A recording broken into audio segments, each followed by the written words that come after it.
அல்லாஹ் சுப்ஹானஹு வ தஆலா அல் குர்ஆனிலே கூறுகின்ற போது, யா அய்யுஹல்லதீன ஆமனு, ஈமான் கொண்டவர்களே, கு அன்ஃபுஸகும் வ அஹ்லீகும் நாரா, உங்களையும் உங்களுடைய குடும்பத்தையும் நரக நெருப்பை விட்டும் பாதுகாத்துக் கொள்ளுங்கள். வகூதுஹன் நாசு வல் ஹிஜாரா, அதன் எரிபொருள்கள் மனிதர்களும் கல்லுமேயாகும். எனவேதான் அல்லாஹு தஆலா சொல்லிவிட்டு, அலைஹா மலாயிகத்துன் கிலாலுன் ஷிதாத், அதிலே கடுமையான பலசாலிகளான மலக்குகள் இருக்கின்றார்கள். லா யஅஸூன அல்லாஹ மா அமரஹும் வ யஃஅலூன மா யுஅமரூன், அதே போன்று அல்லாஹ் அவர்களை ஏவிய எந்த ஒரு விடயத்திலும் அவர்கள் மாறு செய்ய மாட்டார்கள். வ யஃஅலூன மா யுஅமரூன், தாங்கள் ஏவப்பட்டபடியே அவர்கள் செய்து வருவார்கள் என்று அல்லாஹு தஆலா இந்த வசனத்திலே குறிப்பிடுகிறான். எனவே அல்லாஹு தஆலாவுக்கு அவர்கள் மாற்றம் செய்யவே மாட்டார்கள். அல்லாஹு தஆலா அவர்களை ஒளியினாலே படைத்திருக்கிறான். நபி ஸல்லல்லாஹு அலைஹி வஸல்லம் அவர்கள் கூறினார்கள், ஹுலிகத்தில் மலாயிகத்து மின் நூர், மலக்குமார்கள் ஒளியினாலே படைக்கப்பட்டவர்கள் என்று நபி ஸல்லல்லாஹு அலைஹி வஸல்லம் அவர்கள் சொன்ன விடயத்தை முஸ்லிமிலே நாம் பார்க்கிறோம். எனவே அருமையானவர்களே, அல்லாஹு தஆலா ஒவ்வொரு மலக்குமார்களுக்கும் ஒவ்வொரு பொறுப்பை கொடுத்திருக்கிறான். ஜிப்ரீல் அலைஹிஸ்ஸலாம் அவர்களுக்கு வஹியை கொண்டு வருகின்ற பொறுப்பை அல்லாஹ் கொடுத்திருக்கிறான். அதே போன்று மீகாயில் அலைஹிஸ்ஸலாம் அவர்களுக்கு மலையை பொழிவைக்கின்ற அந்த பொறுப்பை அல்லாஹு தஆலா கொடுத்திருக்கிறான். இஸ்ராஃபில் அலைஹிஸ்ஸலாம் அவர்களுக்கு சூர் ஊதுகின்ற பொறுப்பை கொடுத்திருக்கிறான். மலக்குல் மௌத் அலைஹிஸ்ஸலாம் அவர்களுக்கு, அதாவது படைப்பினங்களுடைய உயிர்களை கைப்பற்றுகின்ற பொறுப்பை அல்லாஹ் கொடுத்திருக்கிறான். இன்னும் ஏராளமான மலக்குமார்கள் ஒவ்வொருவர்களும் ஒவ்வொரு பொறுப்புகளிலே இருந்து கொண்டிருக்கிறார்கள். சுவர்க்கத்திற்கு நரகத்திற்கு அரிசை சுமக்கக்கூடியவர்கள், இதுபோன்று ஏராளமான மலக்குகள். எனவே அனைத்து மலாயிகாமார்களையும் நாம் ஈமான் கொள்வது நமது கட்டாய கடமை என்பதை நாம் மறந்துவிடக்கூடாது. அடுத்தது மூன்றாவது அம்சம், அல்லாஹ்வினால் இறக்கப்பட்ட வேதம். இந்த வேதங்களை ஈமான் கொள்வது நமது கட்டாய கடமையாக இருக்கிறது.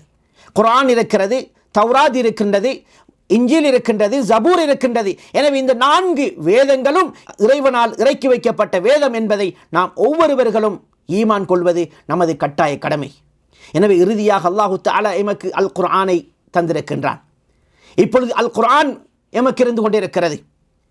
எனவே இந்த குர்ஆனை அல்லாஹு தஆலா நான் பாதுகாப்பேன் என்று அல் குர்ஆனிலே கூறுகின்றான். இன்னா நஹ்னு நஸ்ஸல்னா ஸிக்ர, நாங்களே இந்த குர்ஆனை இறக்கினோம், வ இன்னா லஹு லஹாஃபிலூன், நாங்களே அதை பாதுகாப்போம் என்று அல்லாஹு தஆலா அல் குர்ஆனிலே குறிப்பிடுவதை பார்க்கிறோம்.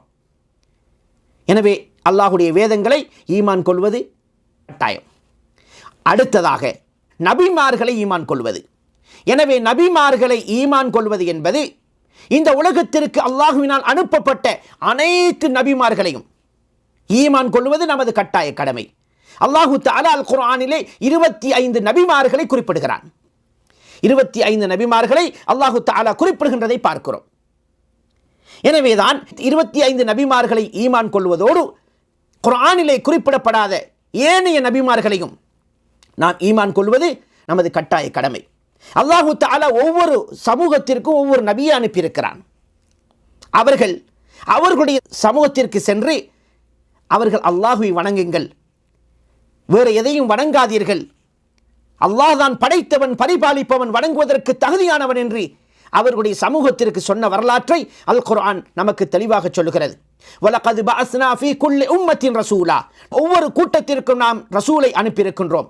அவர்கள் சென்று அவர்களுடைய சமூகத்தில் என்ன சொன்னார்கள்? அன்இஅ்புதுல்லாஹ வஜ்தனிபுத் தாகூத், நீங்கள் அல்லாஹ்வை வணங்குங்கள், தாகூத்தை விட்டும் விலகிவிடுங்கள், தாகூத்தை நீங்கள் வழிபட்டு விட வேண்டாம், எச்சரிக்கை செய்தார்கள்.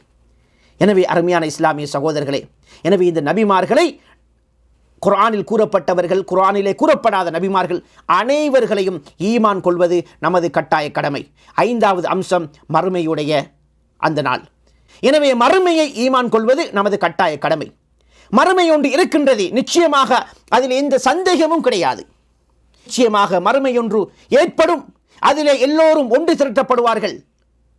நல்லவர்களை அல்லாஹு தஆலா பிரித்து நல்லவர்களுக்கு சுவர்க்கமும் தீயவர்களுக்கு நரகமும் என்று அவர்களுக்குரிய இடங்களுக்கு அனுப்பிவிடுவான்.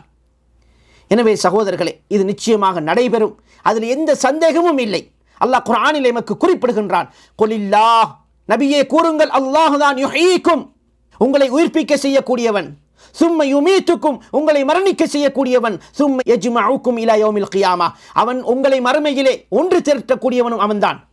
லா ரைப ஃபீ, இதில் எந்த சந்தேகம் கிடையாது. வலாகின் அக்ஸரன் நாஸி லா யஅலமூன், இதில் அதிகமானவர்கள் பெரும்பாலானோர் இதை அறிய மாட்டார்கள் என்று அல்லாஹு தஆலா அல் குர்ஆனிலே குறிப்பிடுகின்றார்.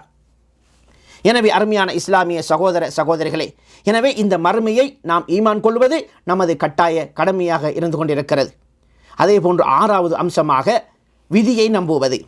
எனவே இந்த விதி என்பது அது அல்லாஹு தஆலா ஏற்படுத்தியது. எனவே அல்லாஹு தஆலா ஏற்படுத்தியது அது நலவாக இருக்கலாம், கெடுதியாக இருக்கலாம், எதுவாக இருந்தாலும் அது நடந்தே தீரும் என்பதை நாங்கள் ஈமான் கொண்டுதான் ஆக வேண்டும். அது ஈமான் கொள்வது நமது கட்டாய கடமை. எனவே தான் அருமையான சகோதரர்களே, பிரச்சனைகள் வரலாம், குழப்பங்கள் வரலாம். எனவே இவைகளெல்லாம் அல்லாஹ்விடத்திலிருந்து ஏற்படுகிறது. நல்ல விடயம் ஏற்பட்டாலும் அதுவும் அல்லாஹ்விடத்திலிருந்து தான் வருகிறது. ஒரு கெடுதியான விஷயம் ஏற்படுகிறது, அதுவும் அல்லாஹ்விடத்திலிருந்தே வருகிறது. இதுதான் விதியாக இருக்கிறது. எனவே அல்லாஹு தஆலா நாடியதை செய்யக்கூடியவன், நாடியதை படைக்கக்கூடியவன், நாடியதை செய்யக்கூடியவன். இவைகள் அனைத்தும் அல்லாஹ்விடத்திலிருந்து ஏற்படுகிறது என்பதை ஈமான் கொள்வது நமது கட்டாய கடமையாக இருக்கிறது. ஏனென்று சொன்னால் அல்லாஹு தஆலா எங்களுடைய விதிகளை, வானம் பூமி இவைகளை படைப்பதற்கு 50,000 வருடத்திற்கு முன்னதாகவே எங்களுடைய விதிகளை அல்லாஹ் எழுதிவிட்டான். நபி ஸல்லல்லாஹு அலைஹி வஸல்லம் அவர்கள் கூறினார்கள், கதபல்லாஹு மகாதிரல் ஹலாயிகி قبل أن يخلق السماوات والأرض ب50,000 سنة. நபி அவர்கள் கூறினார்கள், வானத்தையும் பூமியையும் படைப்பதற்கு 50,000 வருடத்திற்கு முன்னதாகவே அல்லாஹு தஆலா படைப்பினங்களுடைய விதிகளை எழுதிவிட்டான் என்று நபி ஸல்லல்லாஹு அலைஹி வஸல்லம் அவர்கள் கூறியிருக்கின்ற செய்தி முஸ்லிமிலே பதிவு செய்யப்பட்டிருக்கிறது. எனவே இந்த விதியை நாங்கள் நம்புவது நமது கட்டாய கடமை.